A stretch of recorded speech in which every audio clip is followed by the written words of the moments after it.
Hey everyone, welcome to the VLL Podcast. I'm Dr. Christie, I am Dr. Kimmy. and we're just a couple of doctors of education who love to get together to talk about all things learning and development. We really do. And today in episode 2, we are going to talk about why more training is usually the wrong answer. That's right. More does not equal better. So to start, let's talk about maybe why people assume or make this assumption that more equals better. And I feel like that's kind of a knee-jerk reaction, right? You're pressed for time. The most common response when there's a performance issue is just more training. More training equals better employees. Yeah, sales are down, customer complaints are up. Let's just roll out more training. And what do you think is the main issue about that, Christy? I think that in the shortest answer I have to that is that training has become the organizational equivalent of try turning it off and then back on again. It just feels like it's a Band-Aid. I think because it's perceived as a quick and dirty and easy solution. Mm-hmm.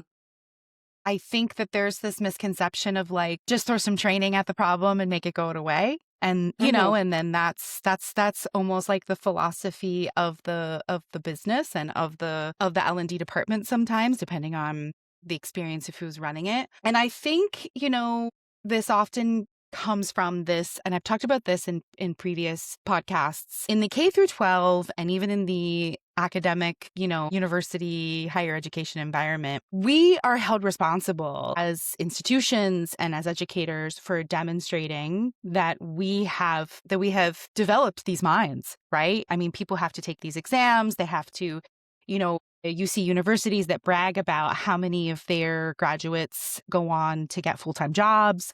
There are metrics that really make or break these institutions. You don't get funding as a public school if your children aren't able to pass, standardized exams. And so there's a lot of high stakes and a lot of pressure, right? And so then, we have to put a lot of intentional design, and we have to put a lot of thought into how we deliver training, how we're assessing it, and how we are moving people along the journey of knowledge and skill acquisition.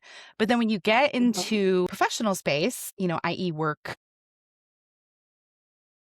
that I don't want to say care, but I guess that accountability, it's gone, right? So it's now sort of like, oh, you want to level up, you want to learn more, you want to know more, you want to get a raise, well, figure out how to do it. It's on you, right? And so sometimes, this might be controversial, but it's my podcast, I can say it. Tell me. I feel like L&D programs and companies are there for sometimes like smoke and mirrors, right? They're an extension of HR. They're there to sort of give the guys and give the impression that we are here to help you onboard more quickly, more successfully, so that you can, so that your ramp up time is decreased, and so that you can effectively start making the company money sooner.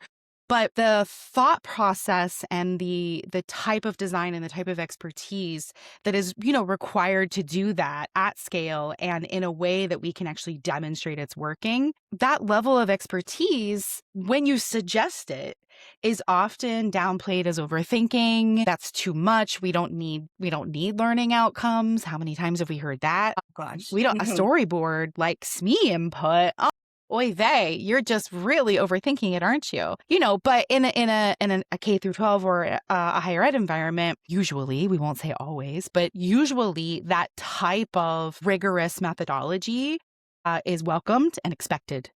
Again, because we do have to demonstrate outcomes in that environment. And so I said all that to say, I think that this knee-jerk reaction it comes from this perspective of, which I think just kind of falls back on natural sort of like adult psychology, which is like, well, I made a training and I administered a training. And so my part is done. If they didn't get the training and they didn't level up after that, it's on them, because at the end of the day, we're all adults and this isn't actually school. This is work. Do you know what I mean? Like, right. Yeah. And they're saying, look, we did something. We did something to fix the problem, but Mm. they didn't diagnose what the problem is, maybe. And so I think we talked about this last time a little bit. It's like just throwing a bunch of stuff at the wall and Mhm. hoping something sticks. You could kind of liken it to that in some ways. And I Exactly. think, as you mentioned K through 12, one thing that it made me think of as well is like testing. If you have to do more testing, then you have to do more training for tests. And then this whole stereotype of teaching for the test emerged because it's just, they were thinking about the problem as just this knowledge gap instead of actually teaching students how to critically think and learn, so that instead of just teaching for the test. And you can Mm. kind of liken it to that. It's like you assume there's a problem, just figure out how to get to the fastest, cheapest way to fix it and just do that. Yeah, absolutely. Yeah, that actually brings us to another point that, we were going to talk about after this, which is like why more training just feels right. And you really made such a nice segue, and it's truly because it feels proactive. It feels Hmm. productive. Right. And, leaders assume the problem is equated to a knowledge gap, kind of like, like I mentioned before, like I gave K through 12 in academia as an example. That's not to say that they're doing it the right way either. Right.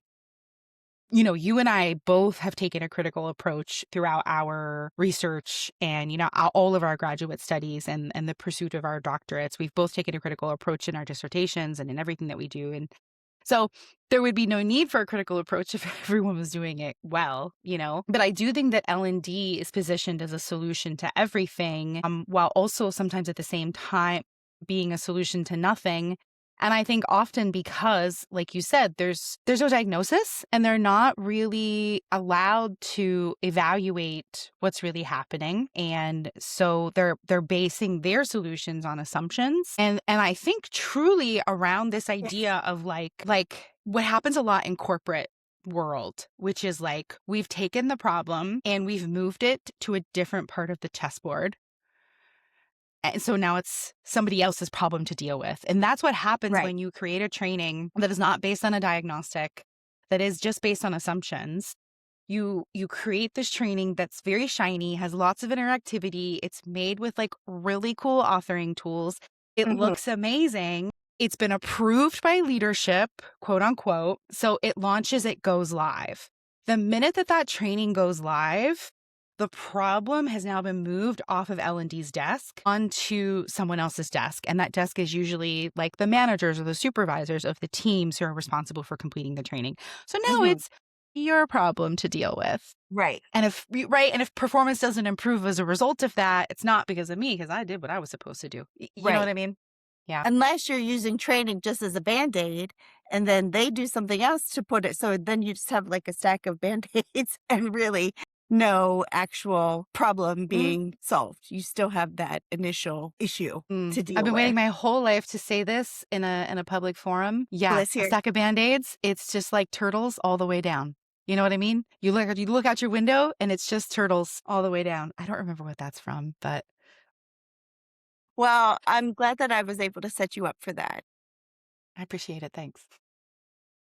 So, what are some examples of maybe some other things or aspects causing this misdiagnosis? Like, what could the problem be? I remember we were talking recently about how it could be a cultural issue. For instance, someone doesn't know how to ask for the help for the training or that they can have access to training, for instance. So that could be a workplace culture or culture kind of difference. hmm But what other kinds of rationale or reasoning would there be for some of these misdiagnoses? So from my experience, from our experience, what we see a lot is that most training is, built without understanding the actual problem. And when we are given the opportunity to actually go in and diagnose the problem time and time again, what we find out is that it's labeled a performance issue, but it's actually more of a process friction. So the system, isn't designed. So the answer to my question lives 4 clicks deep in a system that I forgot my password to, right? I mean, Mhm. just something as Yeah. simple as that. It's just system friction, process friction.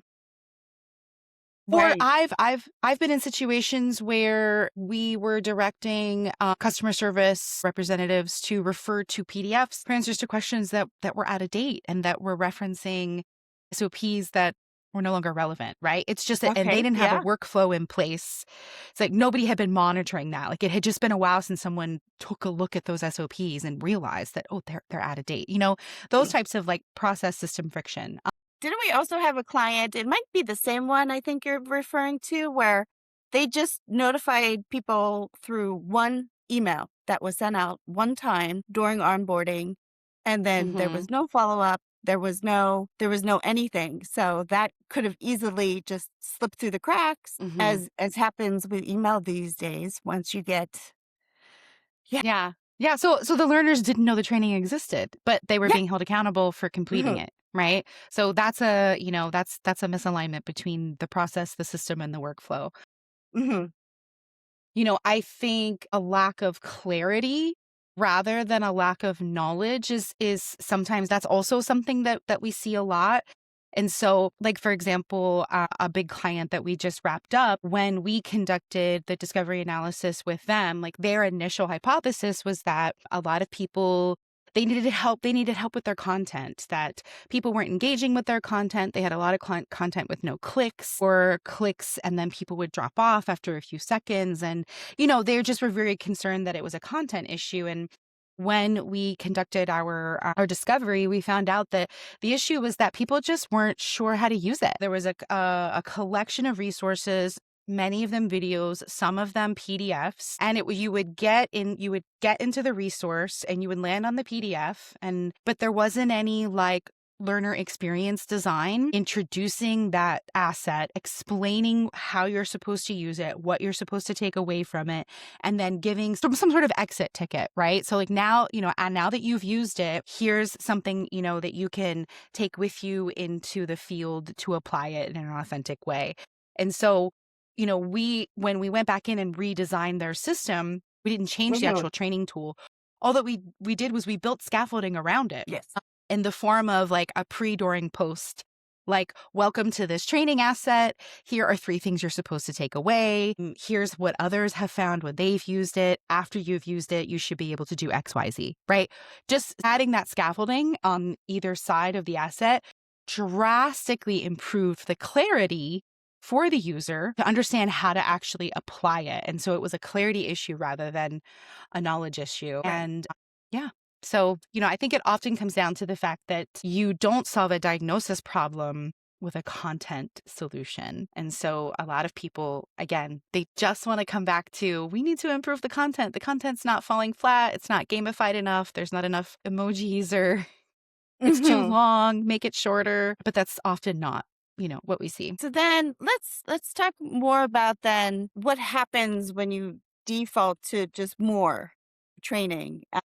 What are kind of the ripple effects? What happens when you're misdiagnosing these problems and just giving more trainings? I mean, I could think of some off the top of my head, like, you lose the confidence of your workers because they just think, oh, they're throwing another training at us. You might even become kind of like an inside joke with employees. I've definitely experienced that, where we've had all team meetings and then we know that we can just make fun of the tech issues for the first 15 minutes of the call, you know what I mean? But Yeah.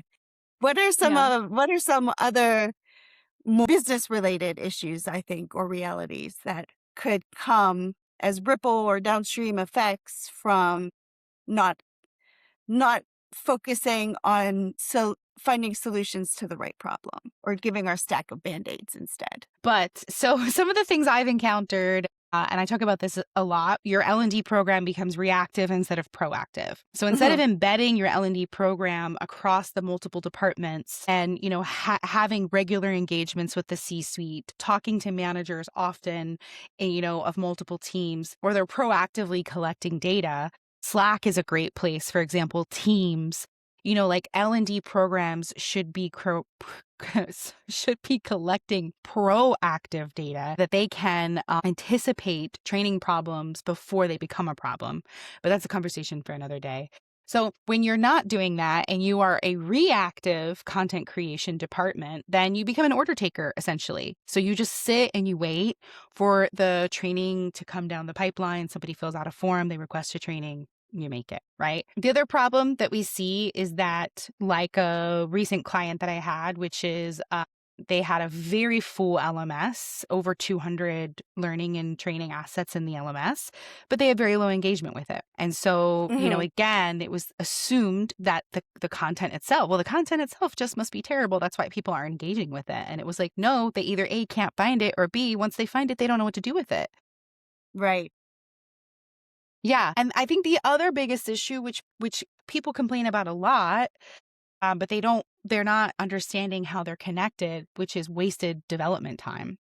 Yeah. So when you're an order taker and you're just taking the orders that come down the line and you're solving for problems that don't exist, you're spending very valuable development time to create learning products that you don't actually need. Mm-hmm. And instead, you could be rerouting that time, right? To have folks, like the example I gave earlier, be more embedded throughout the company so that they're collecting proactive data that then leads to solving real problems. And the savings that you get from that, comes out on the other side of people. Like I said, people are spending less development time creating solutions for problems we don't have. But then think about the money saved on the other side when we actually do solve the right problems. When onboarding, instead of taking, we'll say there's onboarding and then there's ramp up time. Mm-hmm. And those are two very different things. There's, onboarding should take 30 days. Okay, it takes 30 days for me to fill out the paperwork, to get logged into the things, to get my computer, and to navigate the mailroom. So there's sort of like that overt onboarding on paper. But then it's like, how long does it actually take a new hire to ramp up and to start operating at a productive level? And especially if you're in sales, for example, how long does it take them to actually start making money? Those are two very different things, right? Mm-hmm. And just because the onboarding ended at 30 days, their ramp up time, might be taking 6 months. And you really need to be closing that gap. And so think about the time wasted there. And what if we were able to investigate why it's taking ramp up time so long and we were able to solve that problem? That's astronomical. I mean, that's one of the biggest problems that companies have that they need to solve for, ramp up time. And then when we're thinking about the customer, when we're thinking about customer churn, for example, so customers don't know how to use your product because your training, or that maybe you didn't provide any training at all. That's a thing. Or the training that you provided didn't help them learn how to use your product well, so they didn't renew, right? It was too confusing, and so you lost a customer. So what if we were able to eliminate that problem? Learner fatigue, another training, right? And I think also as a customer too, I think IKEA, is a really great example. The instructions that IKEA provides, it's the reason I don't shop at IKEA, because I can't follow those instructions. The reason I don't shop at IKEA is because the instructions just make me want to cry. One time, I tried to put a couch together, Kimmy, that I got from IKEA. This is when I first moved back from Korea, and I was sitting on the floor. I put the seat of the couch on upside down. And no, it wasn't obvious to me that it was upside down, but that's, again, a conversation for another day. But I was losing my mind. I had to call my grandpa over. I was like, but I followed the instructions. Anyway, we figured out it was upside down. Long story short, now, fortunately, I can buy couches that are already put together. But I would say that the lack of support in effectively using IKEA products as a consumer is the number one impediment for me personally, and I'm sure I'm not the only one out there. It's interesting. I'm the opposite, actually, but I'm thinking I love building furniture, and I have a lot of IKEA furniture, but I'm not particularly, it's not a strength of mine, but I like puzzles. And I think for me, it's being stubborn and being wanting to finish my puzzle that puts me through it. However, if we liken it to training, that's like the worst possible thing to do with your learners and your staff and whoever is taking whatever training or course that you're building. You want to make those stakes as low as possible, so then they can put all of that working memory, all of that energy into actually learning the content and not how to use the system. So yeah, and no, we talked a lot about my time.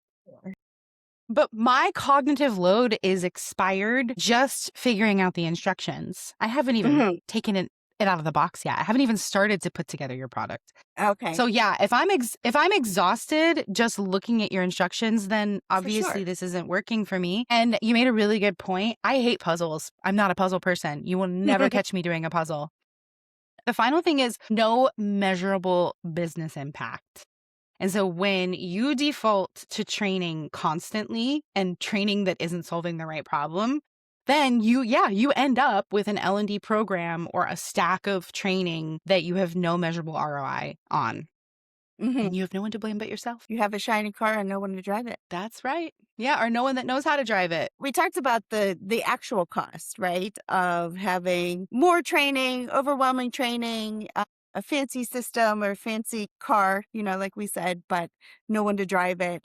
What are other kind of more hidden costs of more training, would you think, beyond money and time? What other places or in what other ways are you going to feel that pinch, I think? I think you nailed it. The erosion of trust. But I think the erosion of trust from your employees on the company, the erosion of trust from the customer of your product. Think about me. I don't trust IKEA. I go in for the meatballs. I get out of there. Increased cognitive load for your learners, like I mentioned. I'm exhausted just looking at your instructions. Then I'm done. If I'm exhausted just trying to get into your LMS, I'm done.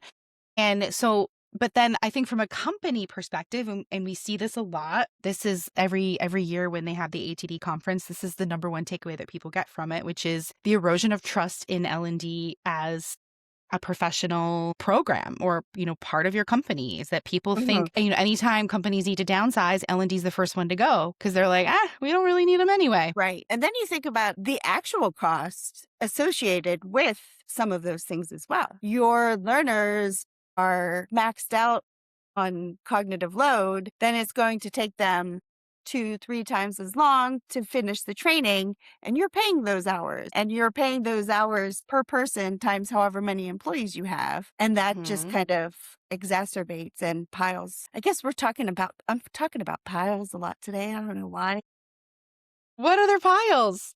The turtles? The Band-Aids and turtles. The Band-Aids, and the now turtles. we have piles of, maybe I just wanted to show off my Pittsburgh accent and say piles. What do we think L&D folks should do instead of this knee-jerk reaction, more training, or complete reset? Where do you recommend people listening to this start? So I think you need to start first and foremost with a very clear, validated skill and knowledge gap. So what we said earlier when we said a lot of times people think that the issue is related to a knowledge gap, and we sort of poo-pooed it a little bit, to use your words. But that is very true. It is true. It is typically related to a skill and knowledge gap. I mean, that is just how the field of education works. You have the zone of proximal development, who's developed by our boy Vygotsky, Lev Vygotsky, in fact. And, it's this whole idea that you have some knowledge at a certain level, but you need that knowledge to be at a different level, right? And so there's a gap between those two, and you need to grow and develop. And you do that by gaining knowledge and skills, by acquiring knowledge and skills. And so that's a very fundamental principle in education. Right. So we're not... He says we do it by working with people who are more knowledgeable than us. Yes. Exactly. The more knowledgeable others. That's the fundamental concept, right, in learning and development. But the problem is that we are guessing what the knowledge and skill gap is. Right? And the people that are guessing what the knowledge and skill gap is usually don't even have a background in education, and they don't understand how to evaluate people to determine what that knowledge and skill gap is. They're not using any validated tools. They're not referencing frameworks or research. Korn Ferry has a really good one. It's already been validated multiple times. We've validated it with our own clients. Korn Ferry has, again, as a huge international company, they've spent millions validating this framework. And so I think that's a great place to start. Then you want to make sure that all of your training is tied back to a defined competency. So again, if financial acumen is the skill that we are training for, or the competency that we're training for, how are we defining it? So it needs to be well defined. What does it look like? If I'm observing you demonstrating this skill, what behaviors and what tasks will I see you perform that will demonstrate novice versus intermediate versus proficiency? And so these things all need to be well defined. And if they're not well defined from an organizational standpoint, then again, you end up with a lot of guessing, a lot of anecdotes, a lot of, the previous manager wanted it done like this. My current manager wants it done this way. And so it ends up just being a very subjective experience. And it's really difficult to build training for subjective targets, I think is probably the big takeaway there. But when it is very well defined and objective, then you can work backwards and build training for that. Obviously connected to a business outcome. So if somebody is requesting training when we know training is the right answer, it comes down to what business outcome is this trying to achieve? So I mentioned onboarding before. Right? Like getting employees ramped up in, currently it's taking 3 months and it's costing the company X. If we could reduce that to 30 days, then we save money, right? And so that's a very clear business outcome. And we can work backwards from there to develop training that solves that problem. And then the really big thing that I think people miss is that it needs to fit into a broader system. So anytime you're thinking about training, you need to look at your validated knowledge, skill, competency framework. You need to understand what knowledge and skills it is serving, what competency it's serving, what business outcome it's serving, what departments it's serving, what other quarterly goals you might have it serving. Is it up against any other big trainings that are coming down the pipeline that are going to interact with this and force people to come off of the sales floor or come off of the customer service floor to be able to complete this training, which is going to cause, people to feel less psychologically safe to complete this training. You have to zoom out. You really do have to zoom out and think about L&D and training as part of a larger ecosystem. And you really want to take a look at where it fits. So using the chessboard as another example, again, like, where does it fit on this broader board? And if it doesn't fit, then you probably don't need it, right? And then just talking to people and that gets you data. And with the data, you can have a data informed system, which is going to be your secret weapon, honestly. Yes. It's no sense having this wonderful system that is either not relevant to people's experience or doesn't fit in with how they operate or so on and so forth. Yeah. So I just or just sitting on top of a pile of turtles. Exactly. It's not. So to not have the turtle pile, what do we recommend? What does good look like? Let's put it all together. Well, so we have a good the data, system, of course. We have the data. How does this make us or make organizations behave differently? Bringing it all together. These are all things we've already mentioned. Start with the data, not requests. Diagnose before building anything. Push back on vague requests. Ask people to give you very specific business goals that it's tied to. Ask them to tell you how they know this problem exists. Do they have any data to tell you that the reason why it's taking new hires 90 days to ramp up on the sales process is because of X problem? And align with business metrics. Aligning with business metrics really has to start with having a member of the L&D team. So whether that's the manager or the director or whoever is the leader of the L&D team needs to have a seat at the C-suite table where they have eyes and ears on what the business problems are so that they can collaborate with them and take it back to the L&D team and say, here's the problems that we already have training for, or we need to create new training to solve. It's being strategic, intentional, and using what you have to make smart decisions instead of knee-jerk reactions. And once no we more have all of spaghetti that, more on the wall. spaghetti? No more spaghetti on the wall. No more spaghetti on the wall. Exactly. We want spaghetti that we can eat, I guess. Spaghetti on the plate. So let's say we're following our advice. What happens then? What outcomes are there, for instance? Off the top of my head, I can think probably if you're not using more trainings as the answer, fewer trainings is a obvious benefit. And I think those trainings will, depending on how long the people are employed at your organization, that they could be very pleased about that.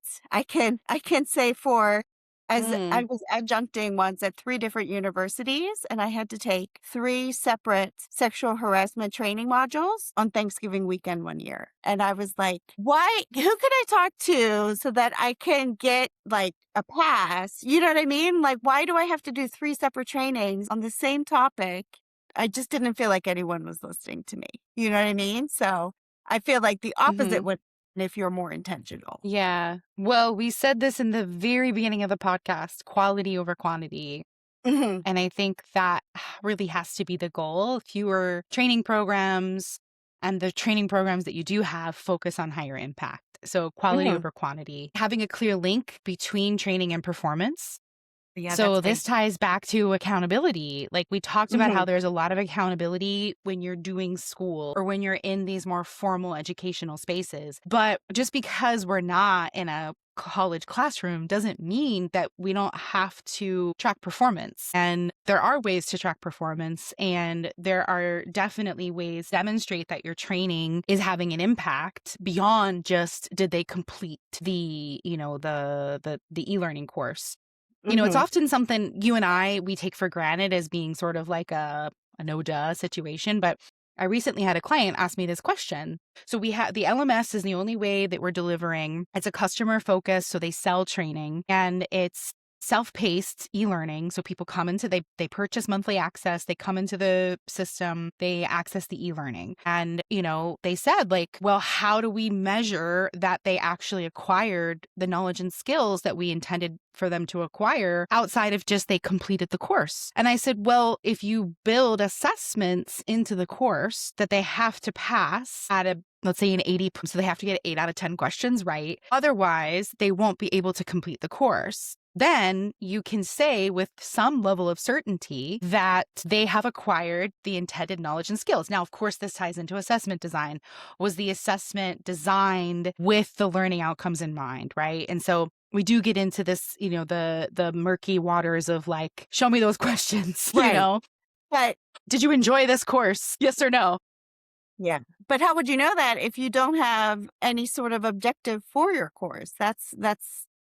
Why the intentionality is so important. It all kind of feeds back into each other and into this Yeah. system. Yeah. So we talked about what that process looks like. We talked about an instructional design process where you're working with a subject matter expert and you're working with an instructional designer, and you need to build, if you have a well-designed course that starts with the end in mind, that starts with, here are the intended learning outcomes. So at the beginning of taking this course, you may not know these things, but at the end of this course, we can guarantee that you will know these things. And in fact, we are going to provide an assessment that demonstrates that you know these things. If you want to be really intentional about it, do a pre-test, post-test. They take the test prior to the e-learning, and then they take the same test at the end of the e-learning. And if there's a measurable increase in their score, then Hmm. you can say with statistical certainty that they have acquired the knowledge and skills that you've intended them to acquire, right? And despite the fact that the people in this organization, they have been quote unquote working in L&D for decades, this concept had never occurred to them, right? And I think that's just a reminder of like why you need people who work in your L&D department to have a background in education. I'm not talking about a background as a facilitator, like I'm a subject matter expert and I have transitioned into facilitating or teaching these things, but somebody who comes from training, education, a degree, classroom experience, Hmm. that's why it's so important, because those types of concepts are normal for us. It's common, Hmm. they're not mind-blowing. We've been doing them for years. Yeah. And so that boils down to training becoming intentional rather than reactive as well. And again, Hmm. like, hey, you want to demonstrate impact? Use an instructional designer to create an instructional designer with a background in education to create all of your training, pepper in assessments, give a pre-test, post-test, and then there's your data. Hmm. Have people, are you able to demonstrate impact? But not only that, but obviously, like, you follow up with their managers. And this is another reason why it needs to It needs to go outside of the L&D department. We need to be working with managers. We need to be working with C-suite. It needs to be a whole orchestrated event. If you want to be able to measure performance, then following the training, I need to have protocols in place, working with the managers and the supervisors who are doing one-to-ones with these employees to determine if performance has improved or not. I mean, that's just one way.